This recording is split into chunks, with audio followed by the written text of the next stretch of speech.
My son burst through my apartment door, screaming so loud I thought somebody had died. He didn't say a word first. He just grabbed me by both arms, lifted me clean off my kitchen floor, and spun me around like I weighed nothing at all. My slipper flew off my foot and hit the refrigerator. I was gripping his shoulders, trying to find my breath, trying to understand if this was joy or disaster, because with my son, either one could walk through that door looking exactly the same. Ma, look at this. Look at this. He shoved his phone in my face before I could even get my feet steady on the ground.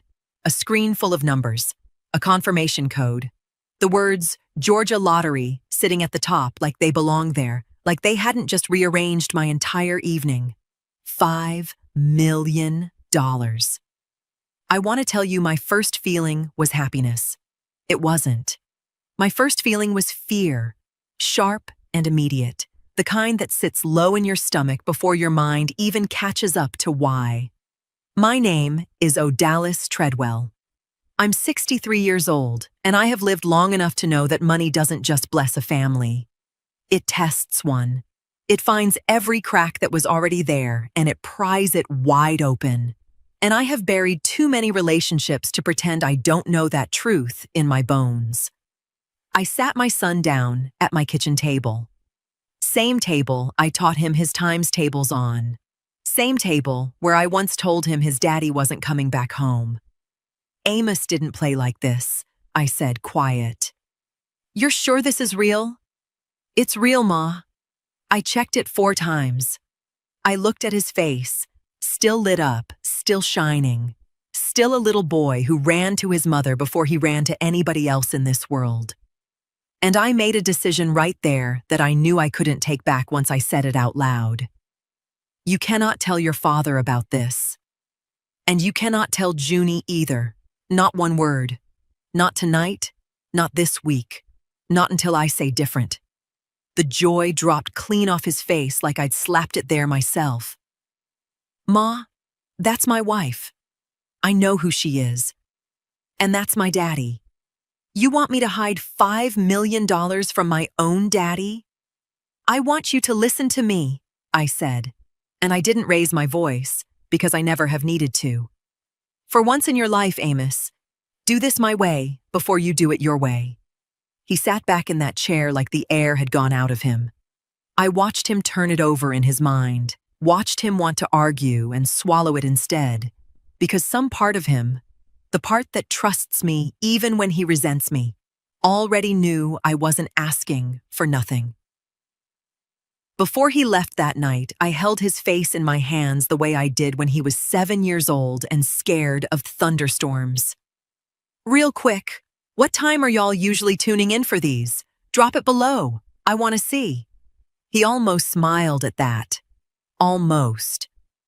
Then the smile faded, and something more serious crossed his face, the look of a grown man asking his mother a question he was scared to hear the answer to. Why don't you trust him, Ma? He's still my father. I didn't answer him right away. I couldn't. Because the true answer had 11 years of hurt behind it. And I wasn't ready to hand my son that weight on the same night he'd just been handed $5 million. So I just looked at him. Long. Steady. And let my silence say what I wasn't ready to say out loud yet. He came back the next morning before I'd even finished my coffee, still wearing yesterday's shirt, still carrying that same stubborn look he's had since he was a boy who didn't want to eat his vegetables. I didn't sleep, he said, sitting down across from me without being asked. I kept thinking about what you said.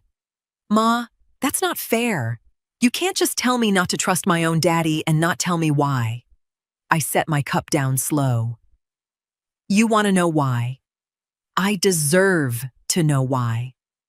I looked at him a long moment because there's a difference between a boy demanding an answer and a grown man ready to hear one, and I needed to know which one was sitting at my table. 11 years ago, your father asked me to co-sign a loan for a business he swore was going to change our lives, I said. I trusted him. I put my name right next to his. I remember the shop, Amos said. The barbershop thing. It wasn't just a barbershop, Amos. It was my credit, my name. And when it failed, he didn't fight to fix it. He disappeared into it, stopped answering the bank, stopped answering me. I woke up one morning and found out collections had been calling my job. Amos went quiet.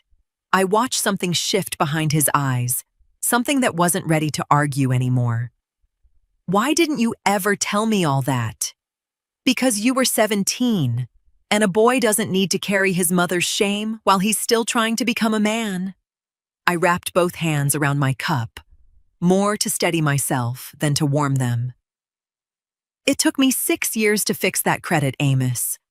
6 years of saying no to things I wanted. Because your father said yes to something and let me pay for it alone. That still don't mean he'd do something like that now. That was a business. This is different. Is it? I said, though I already regretted the sharpness in it. I softened. People don't change the shape of who they are, baby. They just change what they're reaching for. He rubbed his hand over his face, and for the first time since he walked in, I saw doubt sit down next to his anger. That reminds me of something, he said slow, like it was surfacing on its own. We were watching the news a few weeks back. Some family up in Ohio won big, and it tore them clean apart. Brothers not speaking, lawsuits, all of it. Junie got quiet during that story. Real quiet. I kept still. Let him get there on his own. After, she asked me, just out of nowhere, what I'd do if that was us. If I ever won something like that. I thought she was just talking, reacting to the story. I told her I'd probably just pay off the house and chill. She kept pushing, though, asking would I tell my daddy first. Would I let him help me manage it if it ever happened? I ain't think nothing of it at the time. I sat back in my chair, and the room went quiet enough that I could hear the refrigerator humming behind me. That was before you had a single dollar to your name, I said slowly. Amos looked up at me, and I watched the realization crawl slow across his face, the same way mine had the night before. Ma, he said, why would she ask me something like that if it wasn't already on her mind? I didn't have an answer for him yet, but I had a feeling, sitting cold and certain in my chest, that I wasn't the only one in this family who'd been quietly paying attention. The office smelled like old paper and cold coffee, and my son sat next to me, wringing his hands like a boy waiting on a doctor's report. I'd called Percival Wren the same morning Amos told me about Junie's questions. I'd known Percival close to 20 years, back when he was a young attorney doing wills for church folk who couldn't afford the fancy downtown firms. He never forgot where he came from, and he never talked to me like I was slow just because I didn't know the legal words. Mr. Wexler, Percival said, shaking Amos's hand firm. Your mother tells me congratulations are in order. Yes, sir, Amos said, and I could hear the nerves sitting right under his voice. Percival sat behind his desk and folded his hands. Georgia's one of the few states where you don't have to put your name out there for the world to pick apart. You form what's called a blind trust before you ever walk into that lottery office to claim. The trust's name goes on the paperwork, not yours. Amos looked at me sideways. So nobody has to know it's me at all? Not unless you want them to, Percival said. Not the press, not your neighbors. He paused, glanced at me, then back at Amos. Not anybody you don't choose to tell. But I need you to hear something important first. The trust has to be fully formed and funded before you ever step foot in that lottery office. Once you claim, that clock stops running. There's no undoing it after the fact. No going back to make it anonymous once your name's already on file. We only get one shot to do this right. How long does something like this take? Amos asked. Depends how thorough we're being, Percival said. We'll need a separate tax ID for the trust itself. A named trustee. Successor language in case anything happens to you. And I want everything airtight before you walk in there. I'd rather take the extra week than rush it and leave a door open somebody could walk through later. Take your time, I said, before Amos could answer. We're not in a hurry. Percival slid a folder across the desk, and for the next hour, we worked through it. Beneficiaries, trustee structure, how the funds would move once the claim was filed. Amos asked good questions. Smart ones. I sat there, proud, watching him. Think like a man protecting something instead of a boy, just happy to have it. But underneath that pride was something heavier sitting in my chest. Every signature he put on that paper was a signature his own father didn't know existed. Every question he asked was a question he couldn't ask Corwin, couldn't ask Junie, couldn't share with the two people who were supposed to be closest to him in this world. You all right? I asked him quietly while Percival stepped out to make copies. I keep thinking about what Daddy would say if he knew I was sitting here right now, Amos said, not looking at me. Doing all this without him. I know, baby. Feels like I'm doing something wrong even though I know I'm not. That's guilt, I told him. Guilt and wisdom feel almost the same in the chest. Only difference is wisdom's usually right. He almost smiled at that. We were walking out to the parking lot, folder tucked under Amos's arm, when his phone rang. He glanced at the screen, and I watched his whole body go still. It's Daddy, he said. My stomach dropped, but I kept my face calm. Answer it. He picked up, and I heard Corwin's voice come through, warm and easy, like nothing in this world was wrong. Hey, son. Been a minute. We need to catch up soon. Just me and you. Amos opened his mouth, and for one terrible second, I watched the truth climb halfway up his throat, ready to spill out right there in a parking lot, right after everything we'd just built. Then he caught it, swallowed it back down. Yeah, Dad, he said. Soon. He hung up and looked at me, breathing like he'd just run somewhere. That was close, he said. That was too close.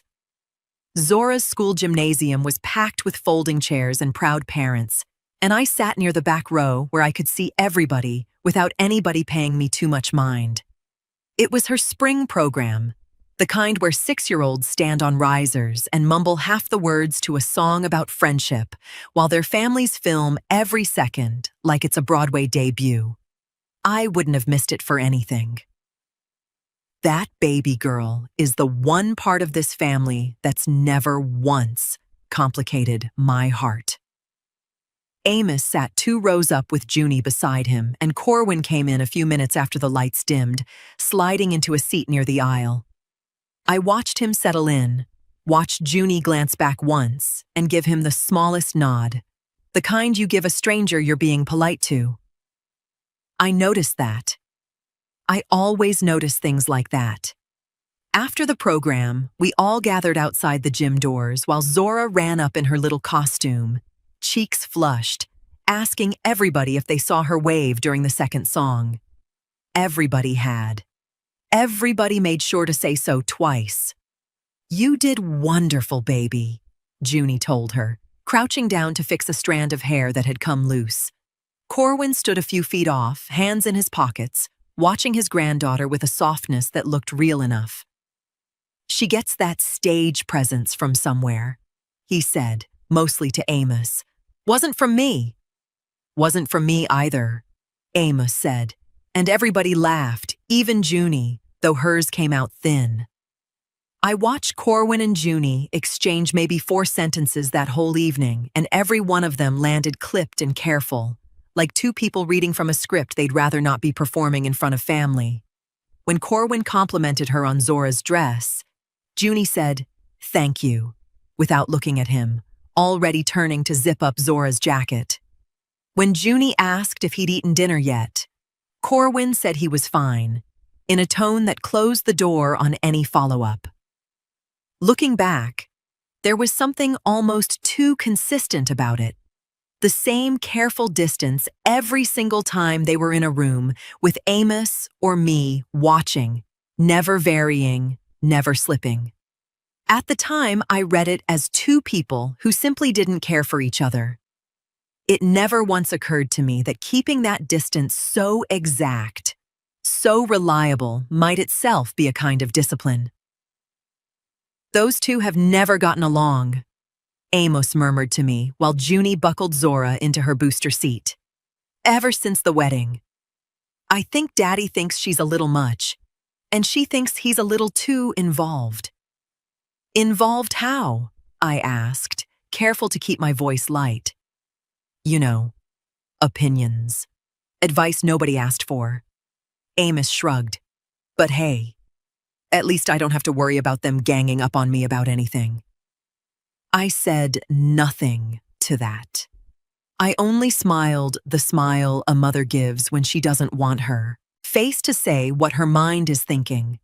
Because the truth is, watching them stand 5 feet apart, barely speaking, barely looking at each other, should have comforted me. That's what my mind wanted to believe.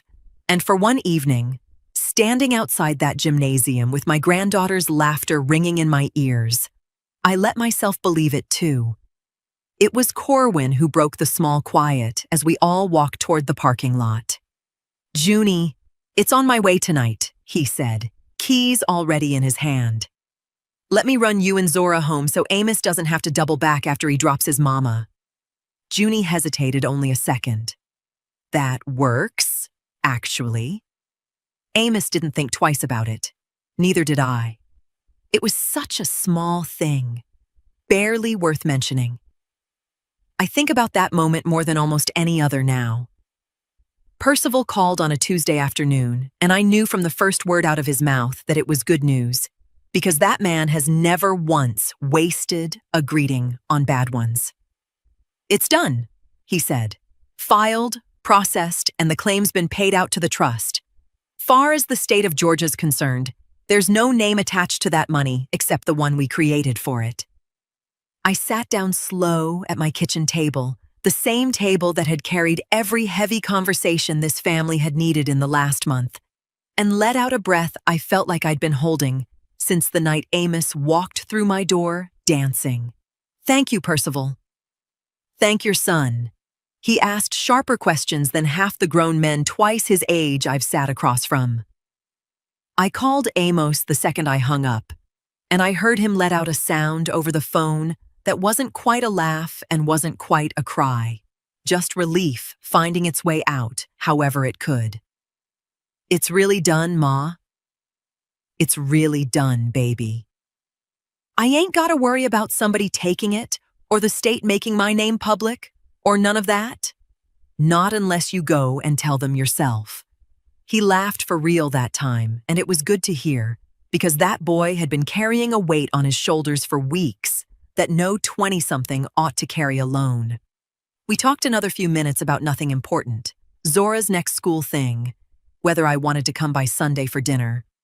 And for the first time since this whole thing started, the conversation felt light, easy, like the family I remembered before secrets moved into the house with us. I drove over that Sunday with a peach cobbler I didn't need to bring but wanted to anyway. The kind of gesture that says, "I'm proud of you," better than words usually do. Junie answered the door, apron still on, and hugged me the way she always does, quick and a little stiff, but real enough. "Smells good in here," I said. "Amos told me the good news," she said, taking the cobbler from my hands. "Well, the version he's allowed to tell me anyway. Money's protected. That's all I really understood." I studied her face for a beat, looking for anything underneath the words, and found nothing but a woman focused on getting dinner on the table. "That's the important part," I said. Dinner went the way it always does at Junie's table, loud and easy, Zora narrating every bite of her macaroni like it deserved a review. It wasn't until we were clearing plates, Amos and Zora already in the living room chasing each other around the couch, that Junie and I found ourselves alone in the kitchen with nothing but the sink between us. "You've been quiet tonight," she said, not looking up from the dish she was rinsing. "More than usual." "Just tired," I said. "Good tired." She was quiet a moment, scrubbing at something that didn't need scrubbing anymore, and I got the sense she was working up to saying something rather than just making conversation. "You know, Corwin called me the other day, just to check in. Ask about Zora. Ask how Amos was doing with everything." My whole body went still, though I kept my face soft. "That's so. Yeah. He's been really easy to talk to lately, actually. Easier than he used to be." She said it light, almost like a compliment, setting the dish in the rack before turning back toward the stove like the words didn't weigh anything at all. Guess people can change. I stood there in her kitchen with a smile still fixed on my face, nodding like I agreed with her, while something cold and quiet settled into my chest. People don't change the shape of who they are, I thought. They only change what they're reaching for. I didn't say that part out loud. I just asked her if she needed help with the greens and let the rest of that thought sit exactly where it was, sharp, patient, and waiting. Amos told me about that Saturday afternoon so many times after everything happened that I can see it now, like I was standing right there in the room with him. Close to a month had passed since Percival's call confirming the trust, and life had settled enough that nobody in that house was thinking about money anymore, least of all Amos. It was Zora's birthday weekend, and he'd promised her a new tablet since hers had started freezing up every time she tried to draw on it. He picked a good one, pink case, her name engraved right on the back corner, the kind of gift a father buys when he wants to see a certain kind of smile on his daughter's face. She wore that smile the whole car ride home, hugging the box like it might get away from her. That evening, after Zora went down for her bath, Amos sat at the kitchen table with both tablets in front of him, old and new side by side, figuring he'd move her pictures and her little games over before he handed the new one off for good. Junie was upstairs getting Zora ready for bed, and the house had that particular quiet it gets in the evening. Dishes done, television low in another room, nothing on anybody's mind but bedtime. He told me he wasn't thinking about anything except doing something nice for his daughter. That's the part that used to sit heaviest on him afterward. How ordinary it all felt, right up until it wasn't. He plugged the old tablet into his laptop, pulled up the folder full of Zora's photos and videos, hundreds of them, months of birthday parties and school programs, and silly faces stacked one after another. He started dragging them over in batches, half paying attention, half thinking about work in the morning. Then he saw a thumbnail that made him pause. It was Zora, mid-laugh, holding the tablet up like a little photographer, clearly mid-performance, the way she gets when she's playing dress-up with a camera in her hand. Amos smiled at first, recognizing that exact face she makes right before she yells at somebody to smile. But behind her, blurred through the car window in the background of the thumbnail, he recognized the shape of his father's car. The one with the small dent on the passenger door Corwin never got fixed. He told me his thumb hovered over that file for a good 10 seconds before he pressed play, and he couldn't explain why, except that something about seeing that car sitting there in the background of his daughter's silly video made his chest go tight before he even knew what he was looking at. He said it felt like his hand moved before his mind gave it permission. "I don't know why I even opened it, Ma," he told me later, voice cracking in a way I hadn't heard from my son since he was a boy.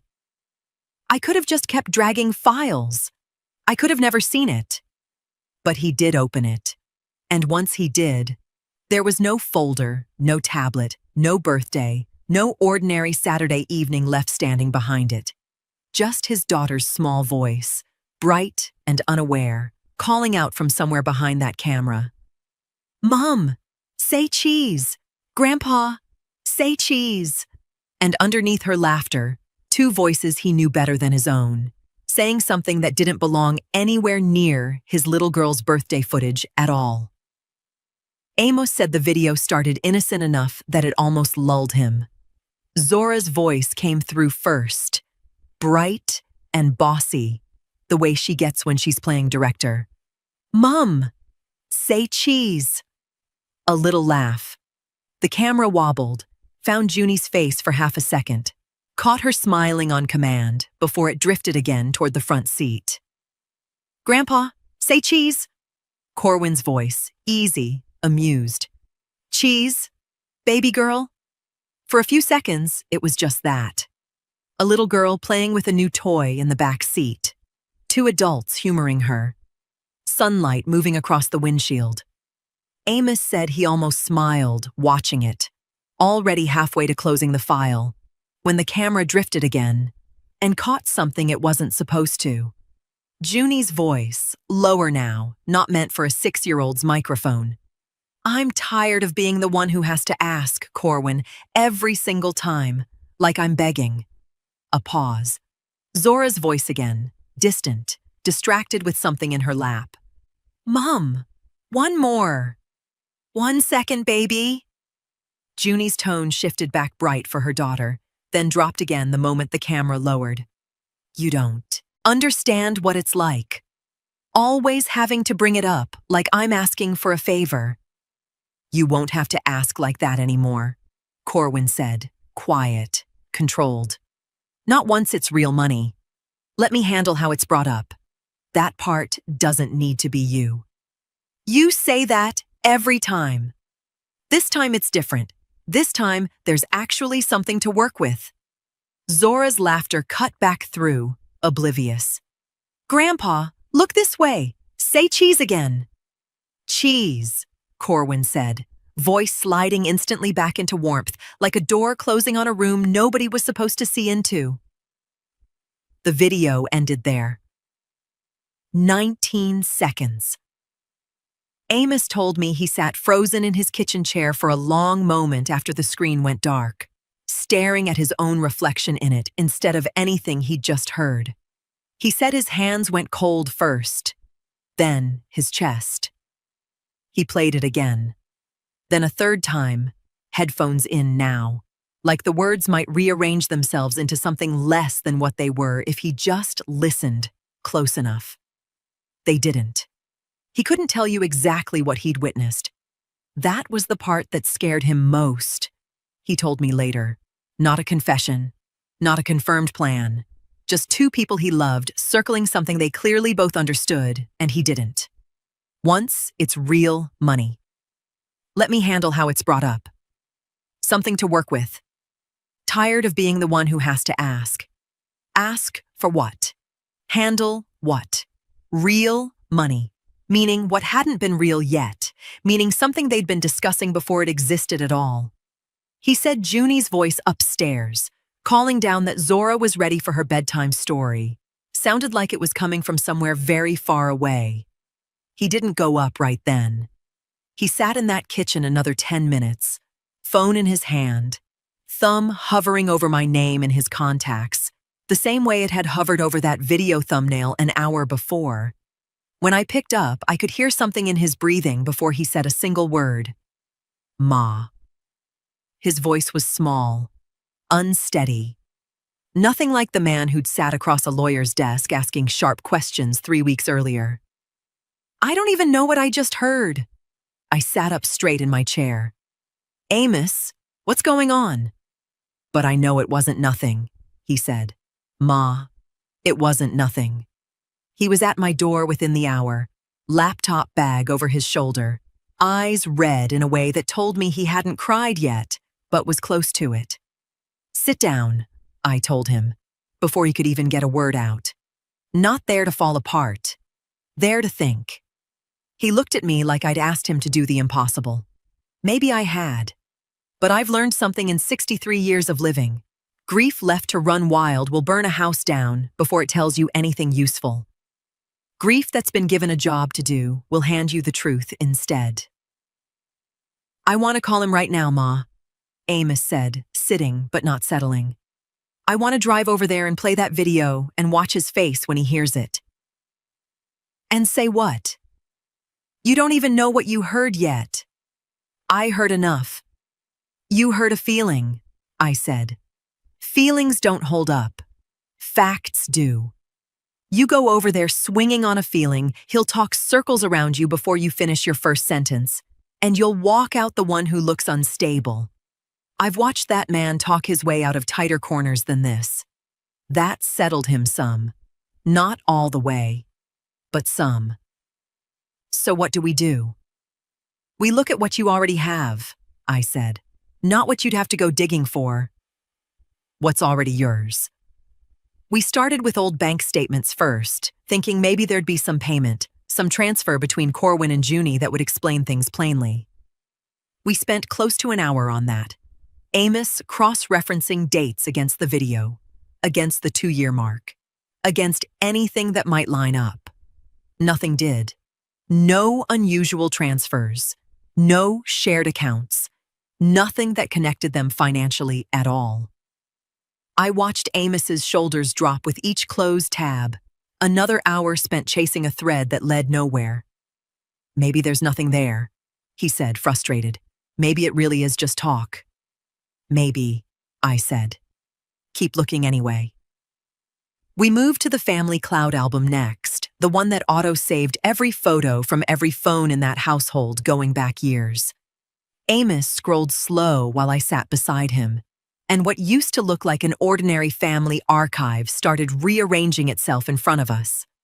A photo from 3 Christmases ago, Corwin and Junie standing close in, the kitchen, heads bent together, both looking down at something on her phone while everyone else opened gifts in the next room. A caption Amos had written himself back then, innocent as anything. Dad and Junie, plotting my birthday surprise LOL. Neither one of us laughed at that this time. We moved to old tax filings next, joint returns from when Amos and Junie first got serious, the year Corwin had helped them consolidate some debt before the wedding. I remembered that year. I remembered thinking it was generous. Sitting there now, watching Amos's jaw tighten as he read through the old paperwork, I understood it different. A door Corwin had opened for himself years before any lottery ticket existed. He's been in our finances since before we were even married, Amos said quietly. I never thought twice about it. Neither did I admitted. That's how it's supposed to work. We kept going. Old group texts, family group chats going back years, most of them nothing. Birthday plans, dinner reminders, Zora's school pickup schedule. Amos scrolled with the flat patience of a man doing something necessary instead of something he wanted to do. Then he stopped. I watched his whole face change. He turned the laptop toward me without a word. A private text thread between Junie and Corwin, dated almost 2 years back. Long before any lottery ticket. Long before any of this began. Junie, need your advice on something. Amos doesn't need to know about it yet. Can we talk later? Corwin, of course, whenever you're ready. Amos looked at me, and for the first time since he was a small boy, I saw real fear sitting behind his eyes instead of anger. Ma, he said, that's 2 years old. We sat with that 2-year-old text between us for a long while before either one of us said anything else. That's not the birthday consolidation thing, I said finally. That's something else entirely. Something before that. Amos rubbed both hands down his face. I don't even know what it means, Ma. Could be anything. Could be, I agreed. But you know your father. And you know when a woman says somebody doesn't need to know yet. That word yet is doing a lot of work. We kept the laptop open between us and started building something neither one of us had set out to build. Not proof of one bad moment, but a shape stretched across years. I told Amos to stop thinking about the 4 weeks since the win and start thinking backward instead. When did your father start showing up more? I asked. Really think on it. Amos sat quiet a minute. After the wedding. He wasn't around that much before, not like that. But once Junie and I got married, he started coming by more, helping out. Little things. Fixing the garbage disposal, showing up with cash when the car needed work. And who'd he offer that to? You or her? Amos went still. Her, mostly. He'd call her direct sometimes. I just figured that was nice. Figured he liked her. I didn't say what I was thinking, which was that a man like Corwin doesn't hand out kindness without building something on top of it later. I let Amos get there on his own instead. The debt consolidation, he said slowly. That was his idea. I remember now. Junie mentioned it to me like it was already halfway decided, like it was just a formality by the time I heard about it. And every time since, I said, who's usually the one bringing his advice into the room? You or her? Amos didn't answer that one out loud. He didn't need to. This isn't about the 5 million, I told him, and I made sure he heard it clean, no softness around the edges. This has never been only about the 5 million. That money just gave whatever's been building room to finally move. He sat back in his chair like something heavy had settled onto his chest. So what? He's been positioning himself this whole time? Building trust, so when something big finally happened, he'd already be standing right there? That's exactly what it looks like to me. He was quiet a long moment, staring at nothing. Then something shifted in his face, like a second door opening behind the first one. Ma. His voice had changed, flatter now, more careful. Junie's been talking about moving. Bigger house. She brought up private school for Zora last month, someplace we can't afford yet. She mentioned a trip to Dubai twice this year alone, joking, but not really joking, you know? When did that start? Amos pulled up his own banking app without me asking, scrolling back through months of statements, his jaw tightening with every screen. It's not sudden. It's been building for like 6, 7 months now. I thought it was just her wanting nice things. I never put a date on it. He looked up at me, and I watched the last piece settle into place behind his eyes. Ma, this isn't random. She's been building up to something, and I think I can actually prove it now. Ma, Amos said, setting the laptop aside like it had suddenly gotten too heavy to hold. Tell me the whole thing. Not the version you gave me before. All of it. I'd known this moment was coming since the night he walked through my door dancing. I just hadn't known how much it would cost me to finally hand it over. You remember that refrigerator we had growing up? The one that never got fixed right. Always rattling? I said. I wanted a new one bad. Had the money saved up separate. My own little envelope in the closet. Your father found out and told me to wait. Said he had a cousin who could get us one wholesale through his shop connections. I waited 4 months on that cousin. Refrigerator never came. I finally just went and bought one myself, and he sulked about it for a week like I disrespected him. I don't even remember that. You were young, but I remember it exact, because that was the first time I understood something about your father. It was never really about the refrigerator. It was about whether I'd wait on his word or not. So, the loan was just the first time it cost us something we couldn't quietly absorb, I said. By then, there'd been years of refrigerators. Small things, each one reasonable enough on its own. Which account we kept savings in, whether we needed our own lawyer or his word was good enough. He never took anything from me outright, Amos. He just made himself the one you had to go through, one small wait at a time, until waiting was just how our house ran. Amos sat forward, jaw tight. Why didn't you leave sooner? Because it doesn't announce itself.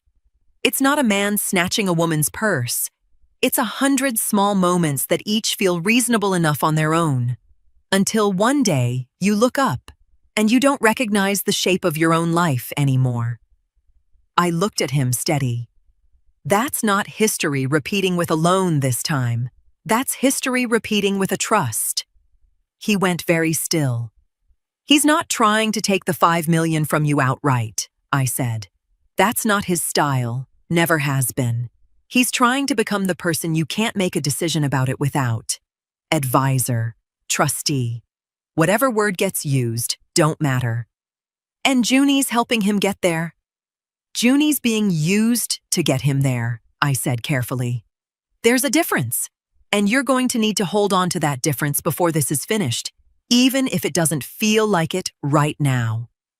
Amos sat with that a long moment, and I watched something in him change shape. Not soften, but settle. The anger finding a floor to stand on instead of just spinning loose in his chest. I'm not doing what you did, Ma, he said finally. I'm not spending years figuring out I already lost the room. Good, I said. Then what are you going to do? He stood up, jaw set, eyes clear in a way I hadn't seen since before any of this started. I'm going to talk to Junie, he said. Alone. No daddy in the room to help her explain it. Just her and me and the truth, whatever it costs. Amos told me about that conversation only once, all the way through, and he told it slow, like each part still cost him something to say out loud. He waited until Zora was down for the night. Junie was folding laundry on the bed when he walked in and set his phone on the dresser, video already cued, thumb hovering over play. I need you to watch something, he said. Can it wait? I'm almost done with… No, he said. It can't. Something in his voice made her stop mid-fold. She sat down on the edge of the bed, and he pressed play. And he watched her face the entire 19 seconds instead of watching the screen he already knew by heart. He said she didn't gasp, didn't cry out. Her face just went still, the color leaving it slow, like watching a light dim instead of switch off. When it ended, she reached for the shirt again, folding it slow, deliberate, like her hands needed something to do that wasn't answering him.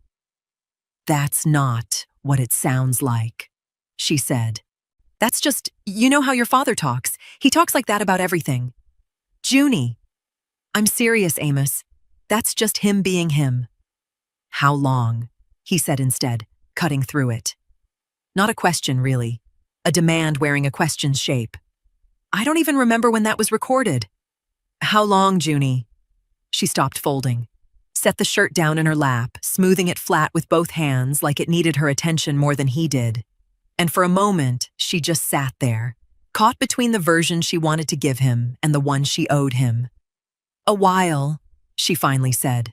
Longer than you'd want to hear. Try me. 2 years. Maybe a little more.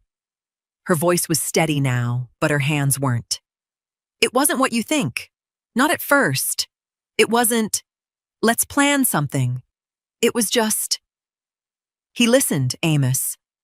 That's all it was in the beginning. He listened. To what? To me saying I was tired, she said, and something cracked open in her voice that he hadn't expected. Tired of feeling like the only one in this marriage who noticed we were standing still. You'd shut it down every time I brought up wanting more. Called me materialistic. Made me feel small for wanting things other people have without having to beg for them. So you went to my father instead of me. He didn't make me feel crazy for wanting more, Amos. You did. She looked up at him then, eyes wet, but not spilling over. I'm not saying that makes it right. I'm saying that's how it started. He just kept agreeing with me long after you stopped even listening. And when the money came? She was quiet a moment. He said it would finally be the thing that proved I wasn't wrong for wanting better. Said once it was real, once it actually existed, things could change the right way. He never told me exactly what he wanted, Amos. I swear to you, I just knew he wanted to be the one you trusted to handle it. You knew that, and you let it happen anyway. I didn't stop it, she said. That's not the same as planning it. But I know it's not innocent either. Amos said he stood there a long time, arms crossed, jaw tight, trying to find the anger he'd walked in with and finding grief standing in its place instead. I don't know what I'm supposed to do with this, he said quietly. Junie stood up slow, laundry sliding off her lap onto the floor, and looked at him with a fear he'd never once seen on her face in 6 years of marriage. Are you leaving me? He told me he opened his mouth to answer her. Nothing came out. Amos asked his father to meet him at the house on a Tuesday evening, no explanation given, and Corwin came the way he always came. Easy, unhurried, a man who'd never once had a reason to expect trouble walking through his own son's front door. You said it was important, Corwin said, settling into the chair like he owned a piece of it. Everything all right? Junie and Zora good? They're fine, Amos said. This isn't about them. Not really. Corwin's easy expression didn't shift, not yet. All right. What's going on, son? Amos didn't answer with words. He set his phone on the coffee table between them, angled it toward his father, and pressed play. He told me he watched his father's face instead of the screen, same as he'd watched Junie's, because by now he understood the truth didn't live in what people said when they were caught. It lived in the half-second before they decided how to react. Corwin's face didn't crumble. It didn't even flinch, not really. Amos said that was the part that stayed with him longest, how still his father went, how the warmth just quietly switched itself off like a light with no dramatic flicker on the way out, like it had never needed electricity to begin with. When it ended, Corwin sat back slow and folded his hands. Where'd you find that? He said. Flat. Not a denial, not even really a question. Zora's old tablet. She was filming you two the whole time, playing photographer. Corwin nodded once, like a man confirming a detail for his own records rather than reacting to news. I see. Well, I hope you understand context matters, Amos. A conversation cut short doesn't tell you what came before it or after it. There's 19 seconds of you telling my wife you'd handle how something gets brought up once it's real money. What context makes that sound better? You weren't there, Corwin said, voice smooth, unbothered. You didn't hear the whole thing. You're building a case in your head off a clip your daughter caught by accident. Then tell me the rest of it. Right now, I'm listening. Corwin studied him a moment, recalculating, and when he spoke again, his tone had shifted. Softer now, reaching for something else. I've been trying to protect you your whole life, son. That's all this ever was. Making sure somebody older, somebody who's actually built something, was close enough to catch you before you made a mistake with money you've never had to manage before. Protect me from what? From ending up like your mother did, if you want the truth. Struggling alone because nobody with any real experience was allowed close enough to help. His jaw tightened. She never understood that. Never let me get near either one of you the way I could have. This isn't about Ma. Isn't it? Corwin said, and for the first time something sharp cracked through the calm. She's the one who taught you not to trust me before I ever did a single thing to you this time around. Amos said that was the moment something in his chest went finally, completely cold. Hearing his father reach for blame before he ever reached for an apology, dressing the whole thing up as love right up until the last second. You didn't do a single thing this time, Amos repeated slowly. Is that what you're telling me? Corwin didn't answer that. He just looked at his son with an expression Amos couldn't name, something between disappointment and calculation, like a man recalculating a plan that had just lost one of its pieces. Amos stood up. You're done, he said. No advice on the trust. No opinions on how I raise Zora's future. No seat at any table where decisions about my life get made. Starting right now, tonight, you're all the way out of it. Corwin stood too, slow. And for a long moment, father and son just looked at each other across a coffee table that suddenly felt much wider than it was. You'll change your mind, Corwin said quietly, reaching for his coat. You always do. Not this time, Amos said. Not ever again. Amos didn't move out. He told me that was the hardest decision of all, harder even than confronting his father, because staying meant choosing every single day to look at Junie without either pretending nothing happened or letting it swallow everything they'd built. We're not going back to how it was, he told her the week after Corwin walked out that door. I need you to hear that clear. We're not pretending this didn't happen. I don't want to pretend either, Junie said. I want to fix it, if you'll let me. He laid it out plain. No more private conversations with his father. Full transparency on money going forward. Joint access to every account. No purchases over a certain amount without both of them agreeing first. Junie didn't argue a single point.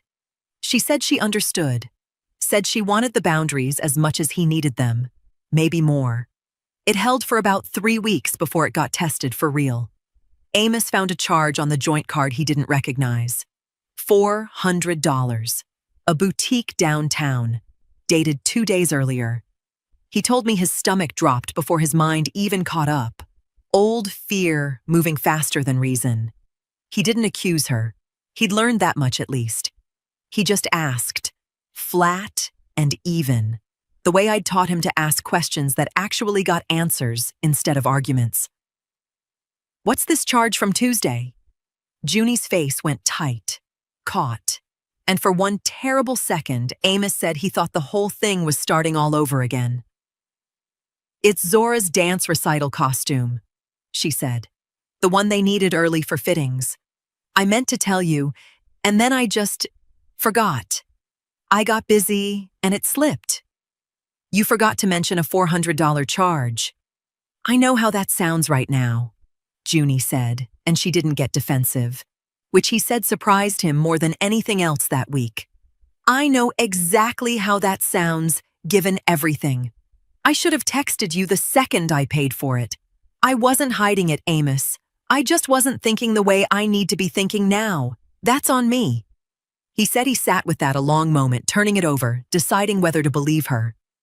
In the end, he called the dance studio himself, quiet, without telling her, just to be sure. The fitting was real. The costume was real. Nothing hidden underneath it. He told me that was the moment he understood rebuilding didn't mean trusting blindly again. It meant checking sometimes and choosing to keep going anyway once the checking came back clean. I need you to just tell me things, he said to her that night. Even the small stuff. Especially the small stuff. That's what we lost. I will, Junie said. I promise you, I will. It was a Sunday evening, a few days later, when Zora climbed up on the couch between them with her coloring book, humming to herself the way she does when her mind is somewhere else entirely. Mommy, she said, not looking up from her crayons, why doesn't Grandpa Corwin come around no more? The room went still. Amos looked at Junie. Junie looked back at him, neither one reaching for the answer first.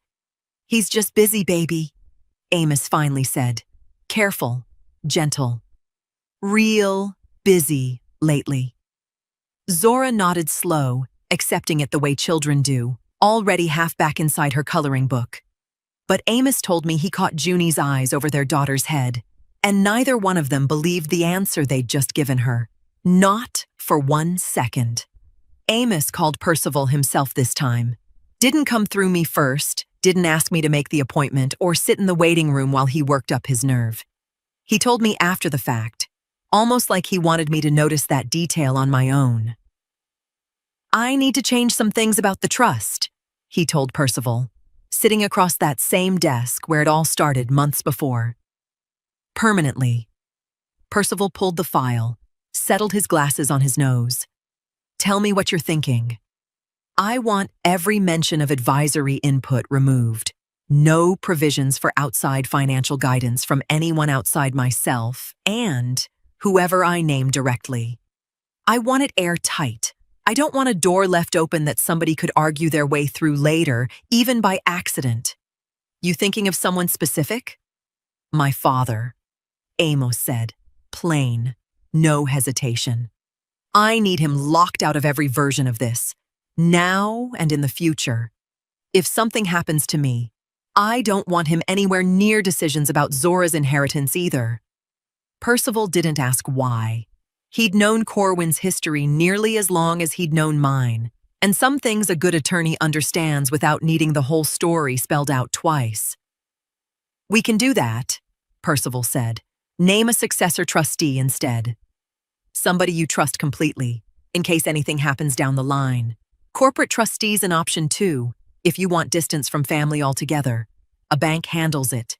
No personal ties at all. Amos shook his head before Percival even finished. No, a bank doesn't know Zora. A bank wouldn't have caught any of this. Wouldn't have sat up with me going through old texts at 2 a.m. trying to figure out what was real. I need somebody who already proved they'd protect this before there was ever a reason to. He didn't hesitate on the name either. My mother. I wasn't in the room to hear that part, but Percival told me later, and I sat with it a long moment after he said it, because it meant more to me than Amos probably realized when he said it so plainly, like it was the most obvious choice in the world. They spent close to 2 hours going through the language line by line. Percival explained each change in plain words. No jargon Amos couldn't follow, making sure every clause closed a door instead of leaving one cracked. Advisory roles removed. Any financial consulting arrangement requiring outside approval removed. The trustee succession plan, rewritten start to finish. My name now sitting where a different name might have sat if none of this had ever come to light. This is thorough, Percival said, reviewing the final draft. You didn't leave anything soft in here. I don't want soft, Amos said. Soft is how this almost worked the first time. When it was finished, Percival slid the paperwork across the desk for signature, and Amos signed his name clean and sure. No hesitation in the pen the way there'd been hesitation in his voice the very first time he sat in that chair. Copy's coming to you by mail in a few days, Percival told him.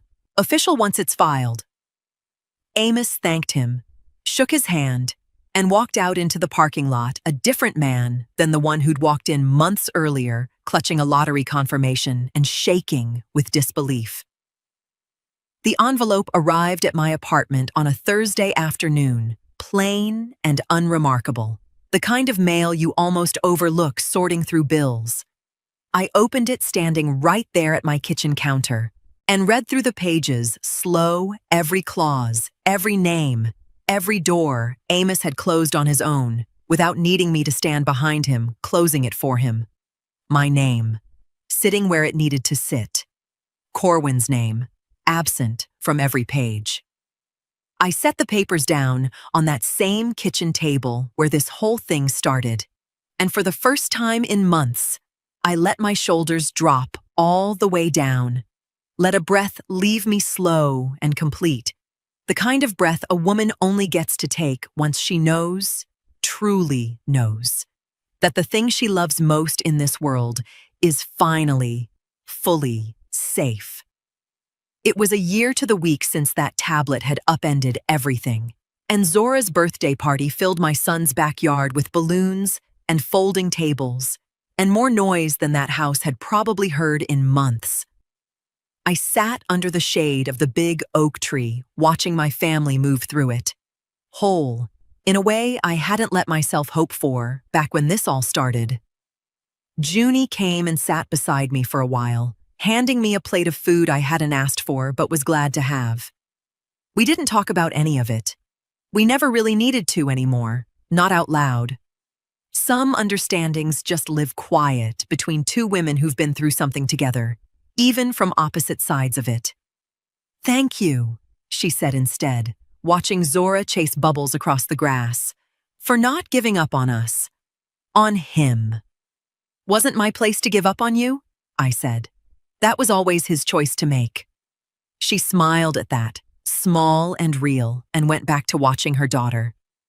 Amos found me a little later, after most of the food had been eaten and the cake had been cut, sitting down heavy in the chair beside mine with the particular tiredness of a man who's been chasing a 6-year-old around a yard for 2 hours straight. "You good, Ma?" "I'm good, baby." He was quiet a moment, watching Zora show her cousins some dance moves she'd clearly practiced for this exact occasion. "I've been thinking," he said, "about everything. About how different this whole year could have gone if I hadn't listened to you that first night. You don't have to say all that. I want to say it." He turned to look at me directly. "You didn't just protect the money, Ma. You protected all of it. Me. Junie, even, in a way she probably doesn't fully understand yet. Zora growing up in a house that's actually whole, instead of one that just looks whole from the outside." I didn't have words ready for that, so I just reached over and took his hand the way I used to when he was small enough to need it crossing the street. Later, when it came time to sing Happy Birthday, Amos stood at the head of the table with Zora in his arms, and before anyone lit a single candle, he lifted his cup toward me, right there in front of everyone. Junie, the cousins, the neighbors who'd wandered over, all of it. "To my mother," he said. Simple. No big speech built around it. "Who's been the steadiest thing in this family longer than any of us probably gave her credit for? Love you, Ma." Cups lifted all around that yard. I felt my throat go tight and didn't fight it, just let it sit there warm and honest, while my family looked at me like I was something worth toasting. Corwin wasn't there. Hadn't been to a single gathering since that Tuesday evening in Amos's living room, and Zora had stopped asking after him quite so often, the way children do when an absence becomes just another shape their life has learned to hold. Whatever he was doing with his evenings now, wherever he'd taken that stillness Amos described watching settle over his face, it wasn't happening anywhere near this yard, and I found I didn't spend much time wondering about it anymore. I sat there under that oak tree, watching my son sing off-key to his daughter, watching Junie laugh at something one of the cousins said, watching this family breathe easy in a way it hadn't in a long while. I never once told him I told you so. I never needed him to know I'd been right. I only ever needed him safe.